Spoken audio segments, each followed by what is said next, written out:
반가웁니다.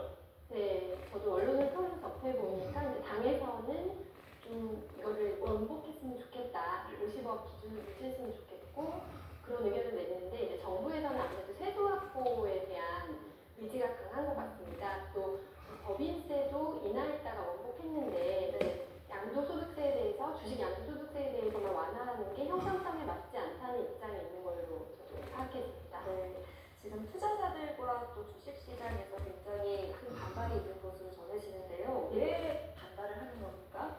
네, 이게 연말 기준 보유에 대한 과세이다 보니까 50억 이상인 분들은 다들 주식을 매도할 수밖에 없겠죠. 그러니까 세금을 피하기 위해서 그 기준 이전쯤에 주식을 판다. 그렇기 때문에 시장에 부담이 될 것이다. 네, 지금 벌써 이제 3분기는 중반으로 가고 있는데 4분기에는 항상 전형적으로 계절적으로 매물 부담이 있었거든요. 근데 그게 올해 또 반복될 거고, 그리고 아무래도 이게 10억인 줄, 아니 그러니까 50억인 줄 알았다가 10억으로 줄어드는 거는 또 심리적으로도 되게 큰 영향이 있는 거죠. 올해도 증시가 30%나 많이 올랐잖아요. 그래서 아마 양도소득세 대상이신 분들이 꽤 있을 겁니다. 근데 그러면 지금부터 다 매도를 하시겠죠. 그리고 더 근본적으로는 이제 이 정부에 대한 시장의 기대인데요. 이제 코스피 5천을 표명하셨기 때문에 주식시장의 친화적인 정책, 그 부분에 대해서 시장은 기대를 많이 하고 있습니다. 그래서 이런 흐름이 좀 거기에 좀 반하지 않나, 그런 생각이 있어서 주식시장에서는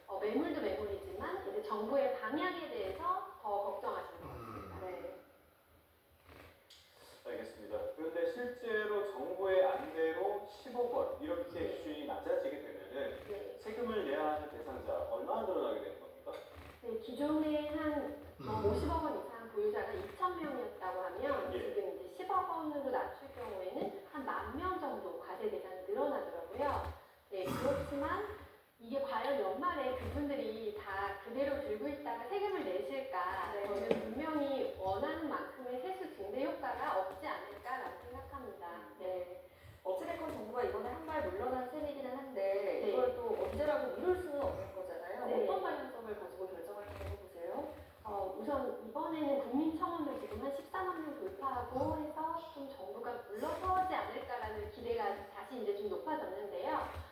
우선 구조적으로 작년에도 저희가 금투세 논란이 있었고 뭔가 주식시장의 그런 자본시장에 대한 양도소득세에 대한 과세가 사실 한국 시장은 좀 약한 편이에요. 그래서 이 부분에 대해서 구조적으로 좀 짜여져야 되지 않을까. 그리고 무엇보다도 이제 근본적으로 손익통산이 이제 합쳐져야 되거든요.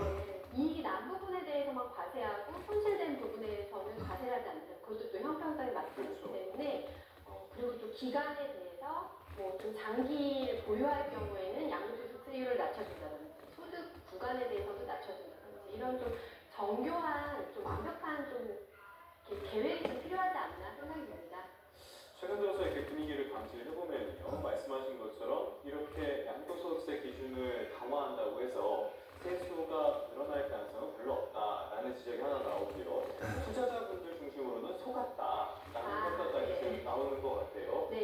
또 하나 불만이 있는 부분이 이 부분인데 거래세율, 증권 거래세율을 다시 높이기로 했다고 해요. 0.15%에서 0.2% 이야기가 나오고 있는데 이거는 괜찮은 방향입니까? 저는 그 또한 뭐 그렇게 실효성이 큰지는 좀 모르겠습니다. 근데 우선 거래세 기본적으로 부과하면 세수 증대는 양도소득세랑은 다르게 회피할 수가 없으니까 바로 되긴 하겠죠, 세수 증대는. 그렇지만 이제 주식시장에서 기대하던 방향하고는 그렇게 맞는 것 같지는 않습니다.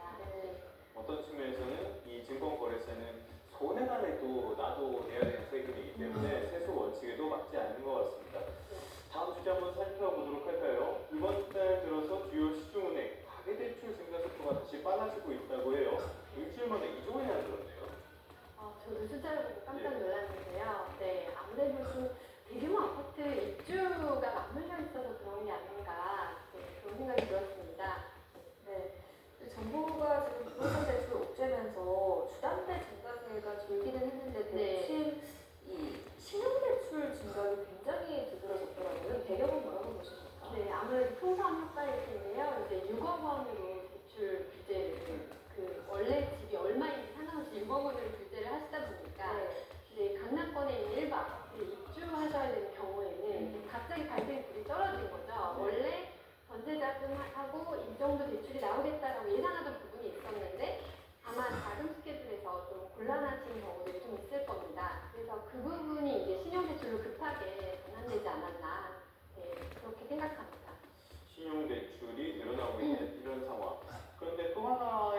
점을 보자면은 지금 대출 총량을 이렇게 옥죄기 시작하면서요. 네. 가장 이 실수요자라든지 급전이 필요한 사람들이 돈을 구하기가 굉장히 어려워졌다 이런 평가가 나온 것 같아요. 고신용자도 대출을 받기 어려운 상황. 지금 이런 상황이 일어나는데 어떻습니까?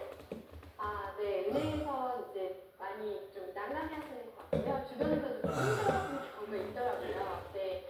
그래서 정부에서의 그런 의지는 알겠지만 약간 주변에서 좀 힘들어하시는 경우가 많다. 그리고 은행에서 이제 그 대출 총량을 좀 규제하시면서